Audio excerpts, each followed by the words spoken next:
आचार्य गुणवंत स्वामी जन्म और मरण की समानता बतला रहे थे। ये चर्चा, ये प्रसंग कल हमने यहाँ पूर्ण किया है। जन्म और मरण दोनों ही समान हैं। मरण में तो आयु का क्षय है ही, लेकिन जन्म भी आयु के क्षय स्वरूप ही है। माने जन्म भी निरंतर आयु का क्षय करता रहता है। जन्म से ही आयु का क्षय होता रहता है। ये क्या फर्क रह गया? एक धीरे धीरे कम हो रहा है और एक में कम होते होते खत्म हो गया है। तो वो जो खत्म होने वाली जो बात है, वो खत्म तो कंटिन्यू हो ही रहा है ना। माने जो हिस्सा उदय में आ गया उतना तो खत्म हो ही गया। जो खत्म हो गया वो तो स्थिर नहीं है। समझ लीजिए आप 10 लड्डू है, आप 10 लड्डू में से एक खा लिया हमने, तो एक खा लिया तो वो तो खत्म हो ही गया ना कि नहीं साहब अभी तो लड्डू बचे हैं। अरे लड्डू सामान्य से देखें तब तो बचे हैं, लेकिन जो खा लिया वो तो खत्म हो ही गया।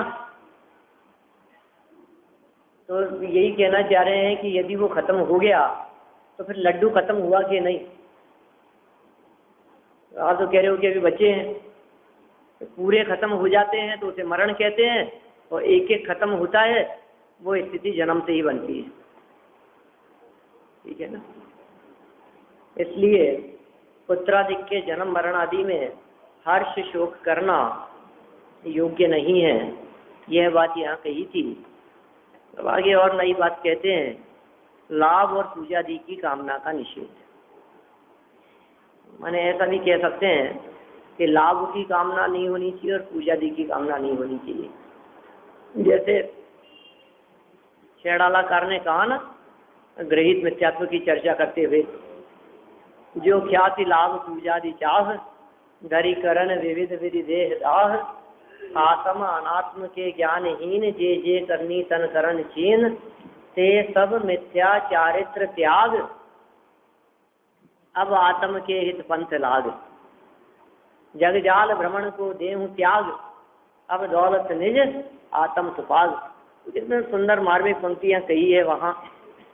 उन्होंने कहा है ऐसे जगत में बहुत सारे जीव दिखाई देते हैं, बहुत लोग ऐसे दिखते हैं जो ख्याति के कारण, लाभ के कारण, पूजा प्रतिष्ठा के कारण, मान सम्मान आदि के कारण धरी धारण करते हैं, करण करते हैं, धरी करण धारण करते हैं, विविध विधि देह दाह, अनेक प्रकार की शरीर को कष्ट देने वाली क्रियाएं करते हैं।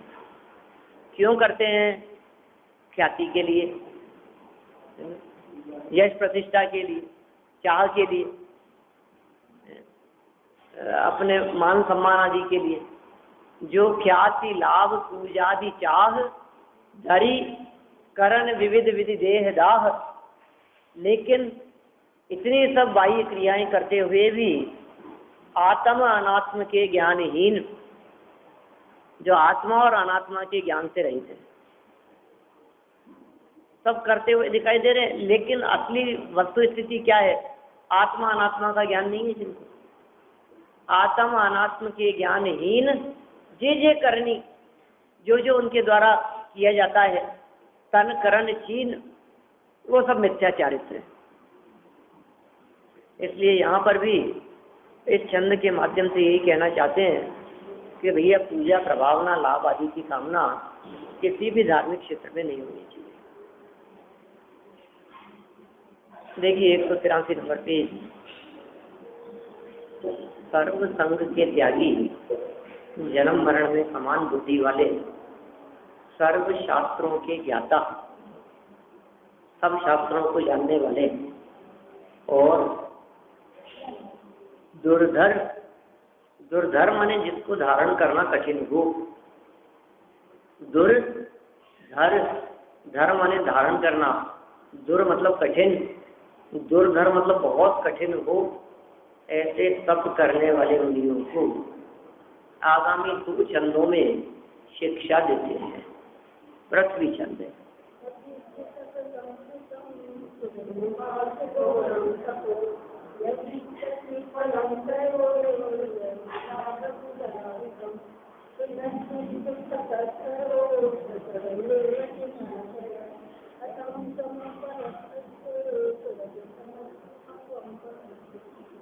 शास्त्रों का अध्ययन करना और तपस्या भी छिड़का, उनके पर मेरा और पूजा की मानसाए पान, तप करते हैं फूल तोड़ता होकर हरे विवेक, ऐसे प्राप्त करेगा पके फलों को सुमति। शास्त्रों का अध्ययन भी करता है, घोर तपस्या भी करता है बहुत लंबे काल तक, और उनके फल में लाभ और पूजादि की वांछाएं पालता है। तो कह रहे हैं तप रूपी वृक्ष के फूल तोड़ता होकर अरे विवेक विहीन तो रसमय पके फलों को कैसे प्राप्त करेगा ये मतिहीन।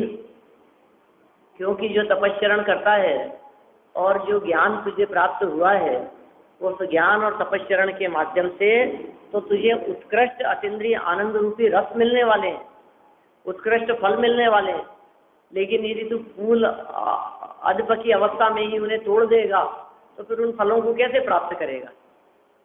इसलिए तो यश प्रतिष्ठा पूजादि की चाह मत रख और इनकी चाह को छोड़ता हुआ निर्विकल्प होकर ध्यान और तप में ज्ञान में अपने उपयोग को लगा।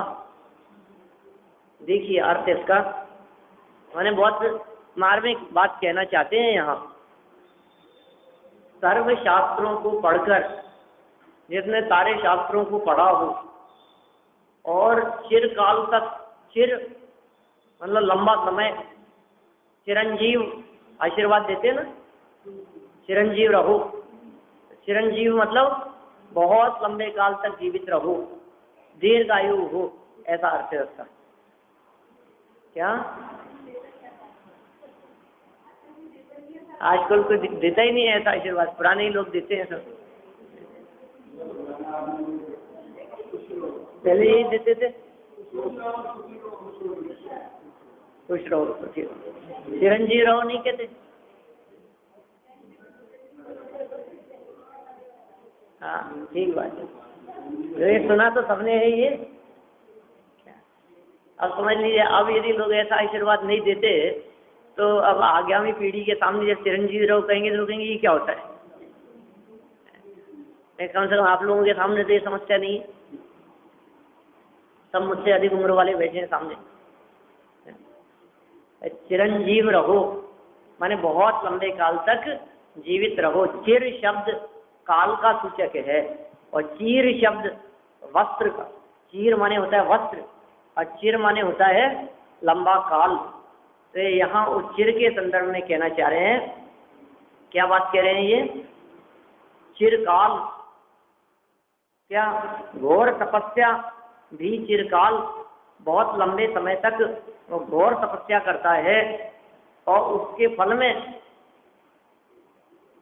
घोर साधना और तप के फल में यदि तू उनके फल स्वरूप इस लोक में ही यश लाभ आदि फल चाहता है, ऐसा सोचता है। देखो बहुत लोग सोचते हैं ऐसा, और आप लोगों में भी कोई सोचते हो तो कोई आश्चर्य वाली बात नहीं है, अपने में भी ऐसे हो सकते हैं। इतना समय हो गया धर्म ध्यान करते हुए, रोजाना प्रवचन सुनते हैं, कम से कम आखिर वो पुण्य तो फलना ही चाहिए ना, उसका फल तो मिलना ही चाहिए अपने को। इतने लंबे समय से यदि हम रोजाना शास्त्र सुन रहे हैं, इतने लंबे समय से यदि हम रोजाना पूजन कर रहे हैं, रोजाना भगवान की भक्ति करते हैं, रोजाना बचपन से हमने इतना सब कुछ किया है, तो कम से कम अपने साथ तो ये संकट नहीं आना चाहिए। और यदि अपने को ये सब अनुकूलताएं मिलती है तो इसमें भी कोई आश्चर्य नहीं, क्योंकि इतना सब कुछ किया ही है अपन ने, तो उसका फल तो अपने को मिलेगा ही। नहीं मिलना चाहिए क्या बताओ। कभी कभी तो सोचने भी लगता है, ऐसा भी विचार करने लगता है, अपने को तो अपने तो ऐसे पाप का उदय नहीं आएगा, क्योंकि अपन तो बहुत धर्मात्मा है, अपने तो बहुत धर्म किया है। लेकिन भैया कौन कौन से समय के कर्म कब उठ करके आ जाते हैं इस बात का कुछ पता नहीं। आप सोचिए, यदि ये कर्मों के स्थिति और ये आबादा काल, ये प्रकरण हमारे ज्ञान में न हुए। घूमट सारादि ग्रंथों के माध्यम से इस तरह के विषय, तत्वार्थ सूत्र 6वें 7वें अध्याय, इन अध्यायों के माध्यम से यदि ये विषय हमारे उपयोग में न होवे तो फिर धर्म पर से श्रद्धा ही उठ जाए। माने कितना बड़ा काम करता है ये भी जिनवाणी जिन धर्म पर श्रद्धा को कायम रखने का। ये श्रद्धा किस भरोसे कायम है? इस भरोसे कायम है कि वर्तमान में यदि अच्छे कार्य करते हुए भी खोटा फल मिलता हुआ दिखाई दे रहा है तो भी धर्म से विमुख होने की जरूरत नहीं है, क्योंकि न मालूम कब का कौन सा पूर्व में किया गया पाप कर्म उदय में आया है। माने वर्तमान का नहीं है, किसी पूर्व के किए गए पाप कर्म का फल है। कभी कभी ऐसा भी दिख सकता है आपको कि आपने जन्म से कभी किसी का बुरा नहीं चाहा, कभी किसी का बुरा नहीं किया, फिर हमारे साथ में ऐसा क्यों होता है? लोग कहते हैं हमने किसी का क्या बुरा किया है, हमने किसी का क्या बिगाड़ा है, हमने तो किसी का कुछ भी नहीं किया, फिर हमारे साथ में ऐसा क्यों? अरे भैया, हो सकता है इस जन्म का न हो, पिछले जन्म का हो सकता है पिछले जन्म का भी न हो, उससे भी पिछले जन्मों का हो सकता है और पीछे का हो। हम इसलिए वर्तमान में जो उतार चढ़ाव दिखाई देते हैं उनमें अपन कह देते हैं देखो देखो इसने ऐसा किया था ना, इसका फल तो मिलेगा ही था, खोटे काम करेगा तो फल क्यों नहीं मिलेगा। हम ऐसी बातें करते हैं। देखो आप गुटखा खाते थे ना तो कैंसर कैसे नहीं होगा? अरे गुटखा नहीं खाने वालों की भी कैंसर हो जाता है क्या? और खाने वालों के भी नहीं होता। ऐसा कहाँ नियम लगाया? इस तरह का कोई नियम नहीं है। बस इतना समझ लो। वर्तमान योग की शैली तो ये है बुरे काम का बुरा फल, और वो फल कब मिलेगा काल की अपेक्षा से बात करें तो उसका जवाब देता है करणानंद। माने ये कितनी श्रद्धा हमारी मजबूत होती है इस बात को देखने पर। धर्म से विचलित होने की जरूरत नहीं है। बहुत लंबे काल तक तू तपस्चरण करता है, लेकिन यदि तू उसका फल अभी चालेगा तो फिर भविष्य में कुछ नहीं मिलेगा तेरे को। और कम अवस्था में, माने समझ लो आप, यदि उसको पकने के पहले ही, तैयार होने के पहले ही उसको तोड़ लेगा तो फिर मिलेगा ही नहीं। जो उसका जो वास्तविक मधुर मिष्ट फल मिलना चाहिए वो फल मिल ही नहीं पाएगा। जैसे समझ लीजिए आप वृक्ष पर आम लगे और आम लगने पर छोटे छोटे से अभी उनका बढ़ना प्रारंभ हुआ और तो इंतजार नहीं कर सके, अरे तोड़ दो इनको तो, और उनको तोड़ के खाना चाहेगा तो वो तो कैरी की खटास का अनुभव करेगा क्या? वो जो आम की मिठास है उस आम की मिठास के लिए तेरे को इंतजार करना पड़ेगा, समय का इंतजार करना पड़ेगा, कुछ काल रुकना पड़ेगा, तब आम की मिठास को भूख पाएगा। हाँ,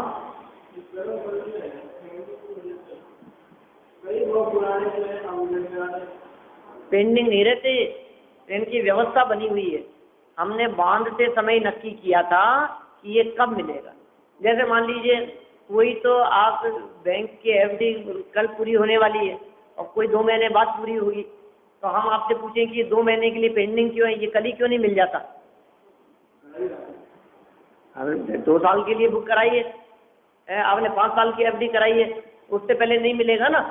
तो हमने हमारे परिणामों से ये कर्मों की एफडी करा रखी है, और जब वो एफडी पूरी होगी तो पूरी होने के बाद में भी हमने ये नक्की कर रखा है कि इसके बाद में भी हमारे को इस प्रकार से मिलता रहे।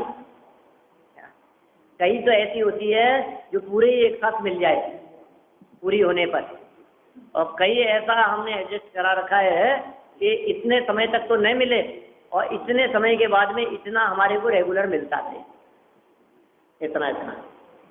तो ये कर्मों की जो एफडी है ये इसी प्रकार की है। हमने हमारे परिणामों के माध्यम से कभी ऐसी एफडी होती है कि जो परिपक्वता पर पूरा मिल जाए, और कभी ऐसा होता है कि परिपक्व होने के पश्चात उसका फल मिलना चालू तो हो और फिर वो कंटिन्यू धीरे धीरे हमारे को इतना इतना उसका फल मिलता रहे। तो ऐसी व्यवस्था है, कोई करने वाला नहीं है, ये अपने ही द्वारा किया गया है।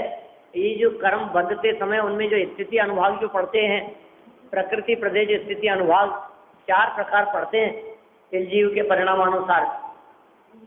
प्रकृति प्रदेश योग से और स्थिति और अनुभाग कषाय से।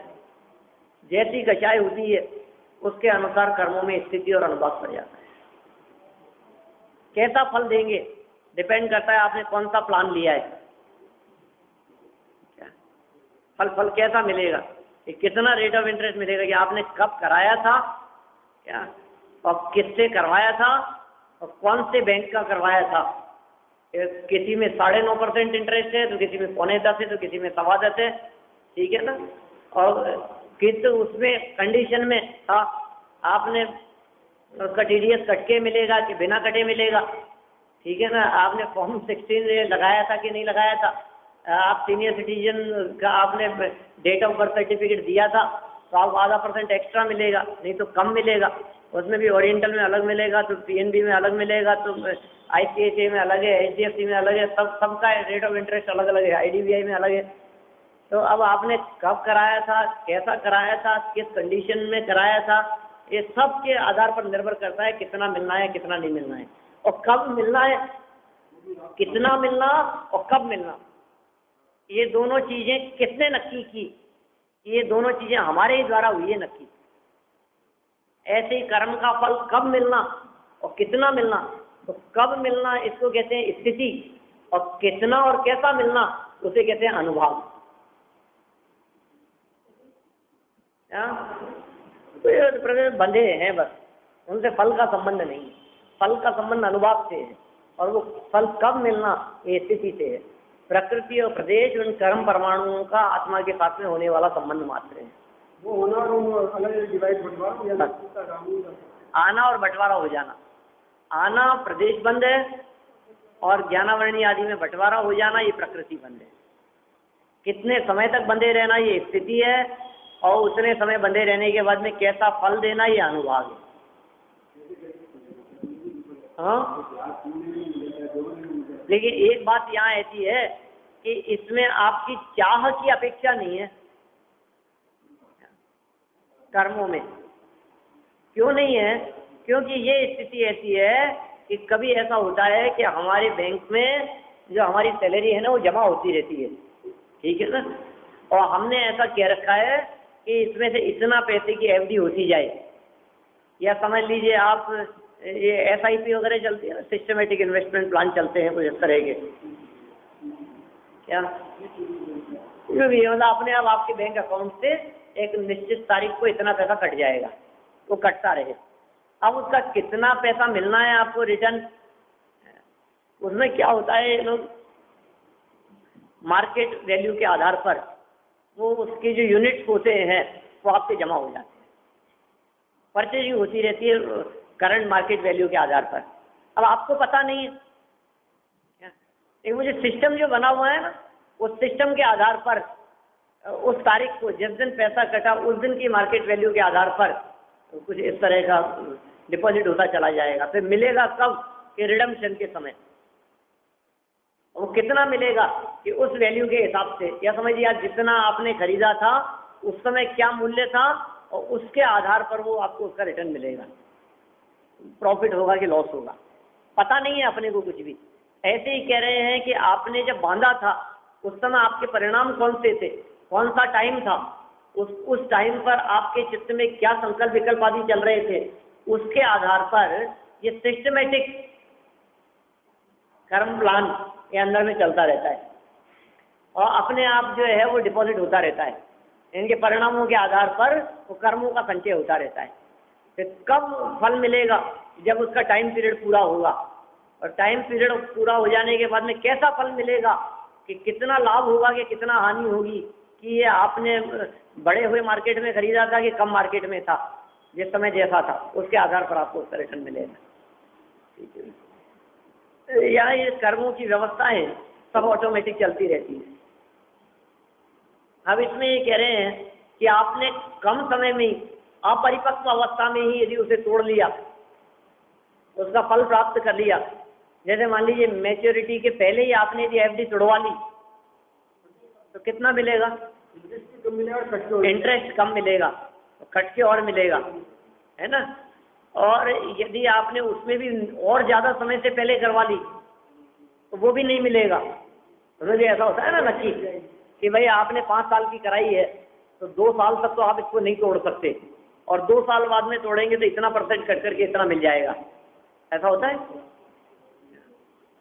तो यदि आपने उससे भी पहले यदि तोड़वा ली है उसको समय से पहले, तो फिर आपको कोई रिटर्न नहीं मिलेगा उसका, नुकसान में और चले जाओगे आप। ऐसे ही कह रहे हैं, आपने ज्ञान किया, अध्ययन किया, ध्यान किया, तपस्चरण किया, व्रतादि अंगीकार किए, उत्कृष्ट आचरण किया, और आपने उन सब के फल में सोचा यार मैं इतना सब कुछ करता हूँ, यश प्रतिष्ठा थोड़ी बहुत तो मिलनी चाहिए, थोड़ा बहुत तो मान सम्मान मिलना ही चाहिए ना अपने को, ऐसा यदि सोचता है तो कह रहे हैं आचार्य देव तू ऐसा मत सोच, तेरे ऐसा सोचने से मुझे उसका फल मिलना है, उत्तम फल माइनस में चला जाएगा, फिर भविष्य में क्या भोगेगा। पक्व फल का उदाहरण देकर के इन्होंने यहाँ बात कर दी है। अर्थ देखिए आज यहाँ अपन पढ़ रहे हैं, मिलने तो 100 रुपये 20 रुपये में राइट हो गया, क्या होगा मांगिएगा। सही बात।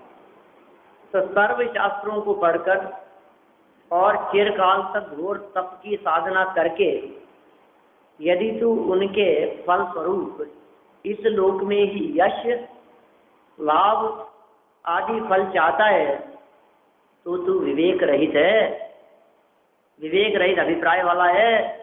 ऐसा होता हुआ तप रूपी उत्तम वृक्ष के फूल को ही छेद रहा है, फल नहीं, तप रूपी उत्तम वृक्ष के फूल को ही छेद रहा है, माने फूल ही तोड़ रहा है तू। अतः तुझे इस तप के उत्तम रस वाले स्वर्ग मोक्ष आदि उत्तम फल कैसे मिलेंगे। फूल अवस्था में ही यदि तू उसको तोड़ देगा तो फल कैसे मिलेंगे। तो यदि फलों को चाहता है तो फूलों को मत तोड़, माने यदि तू उत्तम फल चाहता है स्वर्ग मोक्ष आदि के तो तू ये यश प्रतिष्ठा के चक्कर में मत उलझ, ख्याति लाभ पूजा आदि के चाह में उलझ करके स्वर्ग मोक्ष आदि के उत्तम फल को विध्वंस कर रहा है। हाँ क्या है उसमें,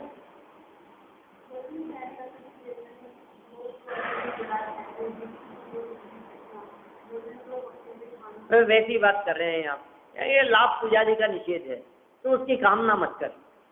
देखिए उसका भावार्थ क्या कहते हैं आगे। जिस प्रकार कोई व्यक्ति वृक्ष लगाता है तो उसके पहले फूल होते हैं, बाद में फल लगते हैं, परंतु जो फूल को ही तोड़कर ग्रहण कर ले उसे पके हुए मीठे फल नहीं मिलेंगे। तो कितने सुंदर उदाहरण के माध्यम से कैसी सैद्धांतिक बात यहाँ करना चाह रहे हैं, कितना स्पष्ट शब्दों में ये बात कह रहे हैं कि तूने शास्त्राभ्यास भी किया, तूने तपस्चरण भी किया, तूने व्रताधिक भी अंगीकार किए, लेकिन ये सब अच्छे काम करके तूने उनका फल क्या चाहा। उनका जो उत्तम फल तुझे प्राप्त होना था, उत्कृष्ट फल जो तुझे मिल सकता था, उस फल को प्राप्त करने के पहले ही तूने अल्प फलों को चाह लिया तो तेरे को उत्तम फल की प्राप्ति नहीं हो सकेगी, या नुकसान हो गया तेरे को।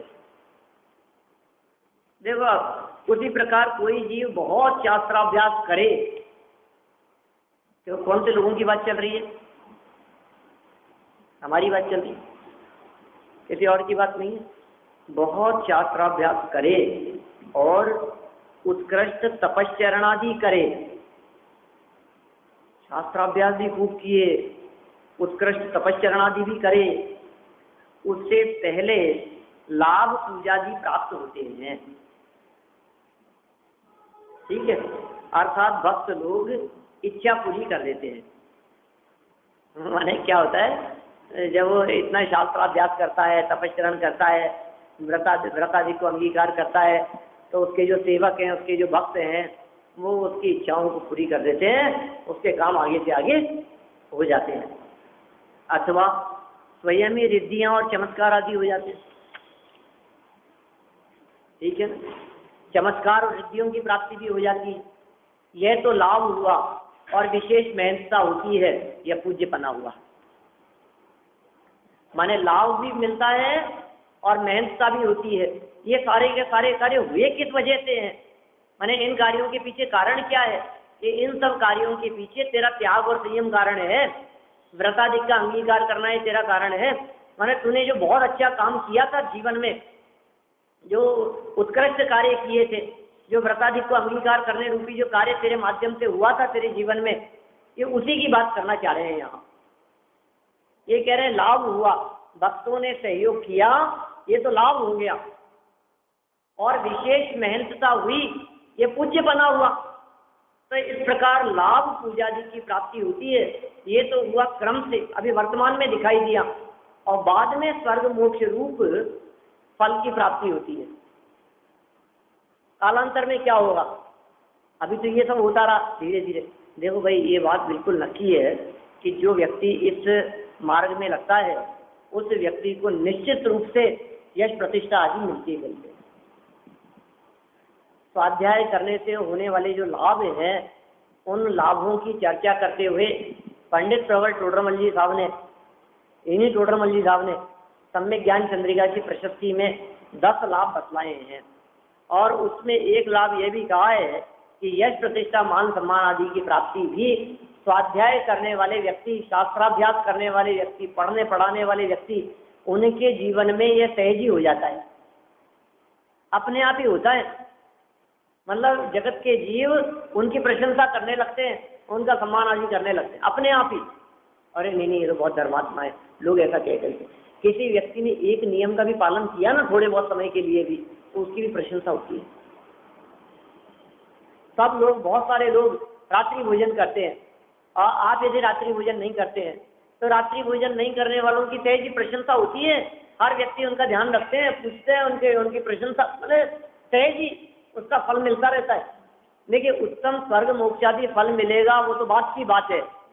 अभी करंट में उसका फल मिला कि नहीं मिला, तुरंत उसका फल प्राप्त हुआ कि नहीं हुआ, तुरंत में उसका फल मिल जाता है। कैसे फल मिल जाता है कि देखो, रात्रि भोजन करने वालों को कौन पूछता है, लेकिन दिन में भोजन, अरे इनको आपने खाया कि नहीं, आपने लिया कि रात हो जाएगी, पहले इनको बिठाओ, पहले इनको, ये अरे ये तो छोड़ो, ये तो क्या खा लेंगे। मतलब रात्रि भोजन करने वालों की उपेक्षा और दिन में भोजन करने वालों की सहज ही यशाधिक की स्थिति, प्रशंसा की परिस्थिति, ये सहज ही बन जाती है। ये ऐसा स्वयं होता है।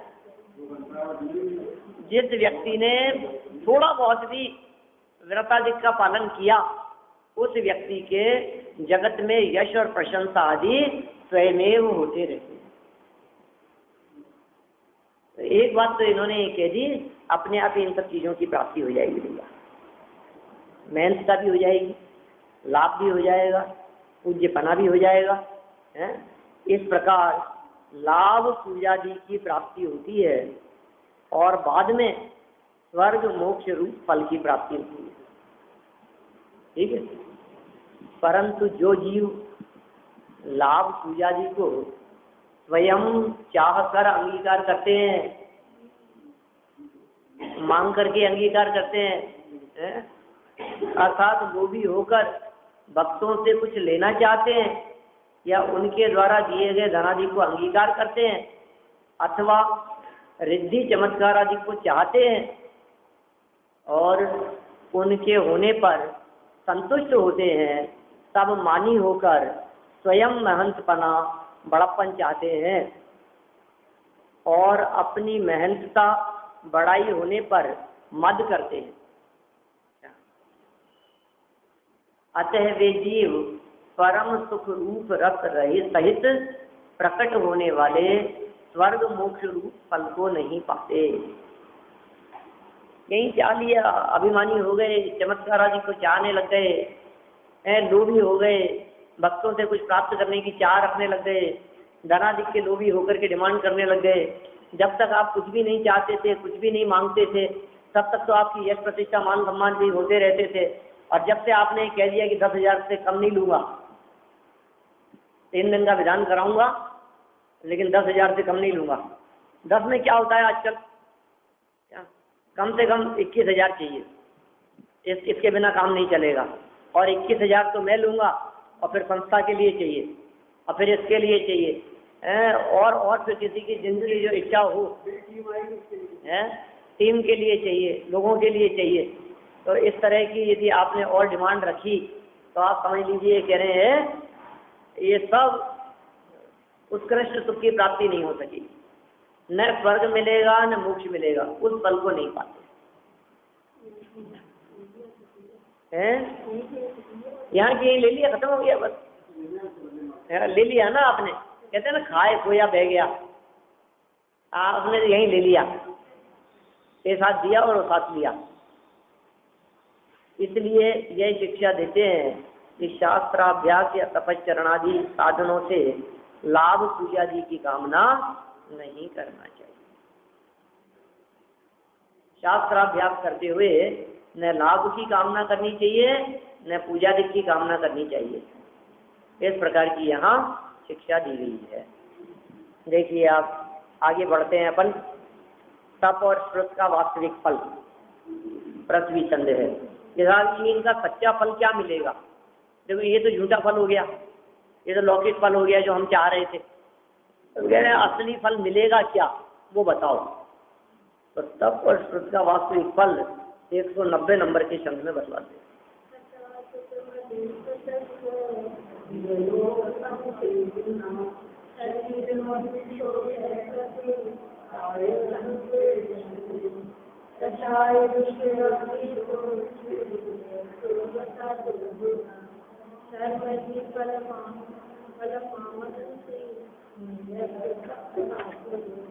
करो निरंतर शुकाभ्यास तुम लोक प्रतिष्ठाते, करो देखा शोषण धारण करके तुम कायके, क्योंकि महामुनि का फल कहते हैं उपशम भाव, इनसे जीत सको शत्रु जो विषय कषाय विभाग। असली फल तो विषय कषाय रूपी विभागों को जीतना है। जो दुर्जय शत्रु है, जिन शत्रुओं को जीत लेना कठिन है, ऐसे विषय कषायों को जीत सको, यही श्रुत का फल है जो उपशम भाव है। महामुनि तप और शास्त्र का यही फल बताते हैं। इसलिए देह का शोषण धारण करो काय क्लेश करके, और लोक प्रतिष्ठा से निरपेक्ष रहकर निरंतर श्रुताभ्यास करो, शास्त्राभ्यास करो, करो निरंतर श्रुताभ्यास, शास्त्राभ्यास करो, लेकिन लोक प्रतिष्ठा से निरपेक्ष होकर, उससे अपेक्षा मत रखो। लोक में प्रशंसा हो तो हो और नहीं हो तो नहीं, यश मिले तो ठीक और नहीं मिले तो ठीक, ठीक है ना। लोक प्रतिष्ठा से अत्यंत निरपेक्ष होकर देह का शोषण कैसे, काय क्लेश करते हुए, शरीर का ध्यान न देते हुए, ऐसे महामुनिराज कहते हैं तप और शास्त्र का फल उपशम भाव है भैया, शांत परिणाम है। इसलिए जीत सको तो जीतो। किसको? कि शत्रुओं को। कौन से शत्रुओं को? कि जिनको जीत लेना मुश्किल है, ऐसे शत्रुओं को। विषय कषाय रूपी विभाव, क्रोध आदि कषाएं, विकारी भाव, ये जो शत्रु हैं, इन शत्रुओं को जीतने की बात कर रहे हैं। अर्थ कीजिए, हे भव्य, तू लोक की पद्धति से अलग लौकिक जीवों में शामिल हुए बिना ऐसा शास्त्राभ्यास कर और विस्तृत काय क्लेश के द्वारा शरीर को भी सुखा। क्या कह रहे हैं? हे भव्य, सबकी बात नहीं है, भव्य को उपदेश दे रहे हैं, और अपने को पता ही है कि लोकसेन के लिए दिया गया उपदेश है ये तो, है ना। धर्म भाई लोकसेन के लिए दिया गया उपदेश है ना। गुणभद्राचार्य देव ये सारा का सारा उपदेश मुनिराजों के लिए दे रहे हैं। और कौन से मुनिराज? जो उनके धर्म भाई हैं, ऐसे लोकसेन के लिए। तो तू लोक की पद्धति से अलग रहे, माने लौकिक जीवों में शामिल हुए बिना, लौकिक जीवों में शामिल मत होना, उनके साथ में मत रहना और उनमें उलझना मत। जगत जनों के संसर्ग में रहेगा तो पाप बांधेगा, ठीक है। ऐसा शास्त्राभ्यास कर, ये पहली चीज। फिर दूसरी चीज, विस्तृत काय क्लेश कर, ये दूसरी चीज। पहला शास्त्राभ्यास कर, दूसरा काय क्लेश कर। शरीर को भी सुखा, उसमें भी हमें कोई ऐतराज नहीं है, ठीक है ना। जिससे तू दुर्जय, जिसे जीता जाना मुश्किल है, ऐसे विषय कषाय रूपी शत्रुओं को जीत सके। क्योंकि महामुनियों ने उपशम भाव को ही शास्त्राभ्यास और तप का फल कहा है। माने उपशम भाव हुए, इसी को शास्त्राभ्यास और तप का असली फल कहा है। तप का जो वास्तविक फल है वो फल क्या है? उपशम। उपशम भाव मतलब कषायों का शमन, इंद्रियों का दमन, दोनों ही उपशम है। माने विषयों से विरक्ति, ये इसका असली फल है। देखिए भावार्थ भी पढ़ के पूरा करते हैं इसको। मात्र शास्त्र पढ़ना और तप करना ही कार्यकारी नहीं है, जब तक उसका फल नहीं मिले। आप खूब शास्त्र भी पढ़ते हैं और तप भी करते हैं, ये कार्यकारी नहीं है। कार्यकारी तो उपशम भाव है। आपने खूब तप भी किया लेकिन उपशम भाव नहीं हुआ, खूब शास्त्राभ्यास भी किया लेकिन परिणामों में निर्मलता नहीं हुई, तो फिर कोई मतलब नहीं है। काय के लिए किया था आपने? जो जीव शास्त्र पढ़कर तत्व ज्ञान से कषायों को घटाते हैं तथा तपश्चरण द्वारा इष्ट अनिष्ट सामग्री मिलने पर भी राग द्वेष न होने की साधना करके कषाय को घटाते हैं। सामग्री मिलेगी ना तपश्चरण के द्वारा, इष्ट अनिष्ट सामग्री मिलेगी तप करने के बाद भी, तो उनके मिलने पर उनसे राग द्वेष नहीं करे। किसी के मिलने पर अच्छा माने और किसी के मिलने पर बुरा माने, ऐसा न करके जो कषायों को घटाते हैं उनका शास्त्र पढ़ना और तप करना सफल है। लेकिन जो जीव शास्त्र पढ़कर और तपश्चरण आदि करके विषय कषाय के साधनों की पूर्ति करते हैं, अर्थात मन रमाने के लिए या मान बढ़ाई के लिए या भोजन धनादि के लिए शास्त्र पढ़ते हैं और तप करते हैं, वे जीव तो लोक की पंक्ति में बैठे हैं, माने लौकिक जनों की तरह हुए हैं। क्या फर्क रह गया? तुमने यदि मुनि होकर के भी ये काम किया तो आपने बड़े बड़े पोस्टर छपवाए, बैनर लगवाए, यश प्रतिष्ठा चाहिए, आपने लोगों को बुला बुला क्या किया? लौकिक जन भी यही चाहते हैं, तुमने भी यही चाहा, क्या फर्क हो गया? लौकिक जनों की तरह हो गए। जैसे अन्य लोग विषय कषाय के लिए व्यापार नौकरी आदि कार्य करते हैं, वैसे इन्होंने ये उपाय किया है। लो कैसी बात कह दी है इन्होंने यहाँ। हम कहें तो अच्छा नहीं लगता, लेकिन ये इन्होंने कह दिया है कि मानो उन्होंने वो वेश धारण करके अपनी दुकान खोल ली है। यही तो कह रहे हैं।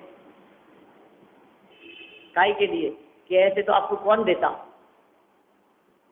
ऐसे आप किसी से मांगने जाते तो कोई आपको नहीं देता, लेकिन आपने कोई वेश अंगीकार कर लिया, कोई पद ले लिया और फिर उसके बाद में आप मांगते हैं, पैसा इकट्ठा करते हैं। तो ये कह रहे हैं कि लौकिक जन क्या करते, विषय कषाय के लिए व्यापार नौकरी कार्य करते, और आपने व्यापार नौकरी नहीं करके ये दूसरा काम कर लिया। तो वैसे इन्होंने यह उपाय किया है। व्यापार आदि में तो हिंसा होती है और इस उपाय में हिंसा आदि नहीं होती, इसलिए व्यापार आदि से यह उपाय तो अच्छा है। प्रश्नकर्ता कह रहे हैं, शंकरकार कह रहे हैं कि व्यापार करने में बहुत कितनी हिंसा होगी, आपका काम है और हम ऐसे ही मांग ले, ये तो अच्छा है ना। ये उपाय तो कह रहे हैं व्यापार आदि में बाह्य पाप विशेष दिखते हैं और इस उपाय में अंतरंग पाप बहुत होता है। ये फर्क, व्यापार आदि में तो बाह्य पाप दिखाई देते हैं और इसमें अंतरंग पाप बहुत होता है। कुल मिलाकर के है तो पाप ही। इस धोखे में मत रहना आप कि मैंने संयम अंगीकार कर लिया, मैं तो जितना चाहूंगा उतना मिल जाएगा। मैंने इससे ज्यादा कठोर शब्दों में और क्या कहें, लौकिक जनों के समान कह दिया है। आपने मांग लिया, आपने कहा कि हमारे लिए थोड़ी ना मांग रहे हैं, संस्था के लिए मांग रहे हैं, हमारे लिए थोड़ी ना मांग रहे हैं, ट्रस्ट के लिए कर रहे हैं, क्षेत्र के लिए कर रहे हैं। आप लोग दोगे तो क्षेत्र का उद्धार हो जाएगा। लेकिन भैया तुम गृहस्थ दशा में रहते, व्यापार आदि करते, खूब पैसा कमाते और फिर करते जो करना था। तुमने एक धंधा तो छोड़ दिया और दूसरा धंधा अपना लिया। वहां व्यापार आदि छोड़ा तो दूसरा व्यापार करने लगे। क्या अपना घर नहीं बनाया? अरे अपना घर बनाते तो कम से कम 2-5 कमरों का होता, इतना होता और क्या होता। और अपना नए घर नए बना करके धर्मशाला बनाई तो 50 कमरे बनाने में लग गए तुम। 5 कमरे बनाने का काम छोड़कर 50 कमरे बनाने में लग गए। आरंभ परिग्रह ज्यादा हो गया ना। अपने लिए कमाते तो कितना सा कमाते और ये समाज के नाम पर करोड़ों इकट्ठा करने में लग गए। ये बिल्कुल स्पष्ट शब्दों में यहाँ लिखा है, इसलिए इतनी सी बात भी कहने में आई है। नहीं तो अपन किसी की निंदा आलोचना करने का अपना कोई प्रयोजन नहीं है। हम किसकी चर्चा करें? यहाँ इन्होंने देखो कितनी स्पष्ट लाइन कह दी है, पेज नंबर 185, तीसरी लाइन। वे जीव तो कौन से जीव? जो शास्त्र पढ़ते हैं और तप करते हैं। वे जीव तो लोक की पंक्ति में बैठे हैं, माने लौकिक जनों की तरह हुए हैं। कौन लोगों की बात कर रहे हैं? भोजन धनादि के लिए शास्त्र पढ़ते हैं, भोजन धनादि के लिए तपस्चरण करते हैं, उनकी बात कर रहे हैं। जैसे अन्य लोग विषय कषाय के लिए व्यापार नौकरी आदि कार्य करते हैं, वैसे इन्होंने यह उपाय किया है। लेकिन भैया आपका ये तर्क देना भी योग्य नहीं है कि इसमें हिंसादी कम होंगे, क्योंकि व्यापार आदि में बाह्य पाप विशेष दिखाई देते हैं और इसमें अंतरंग पाप विशेष होता है तो दोनों ही पाप के कार्य ही। जितना इनसे विरक्त रह सके उसमें ये सार है। ऐसी यहाँ विशेष बात इस छंद के माध्यम से कही गई है। विषयाभिलाषा से ही अनर्थ होते हैं, यह बात आगामी छंद में कहना चाहते हैं। अपन इस प्रसंग को कल 9:15 बजे फिर दोबारा आगे शुरू करेंगे आज की चर्चा में।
विश्राम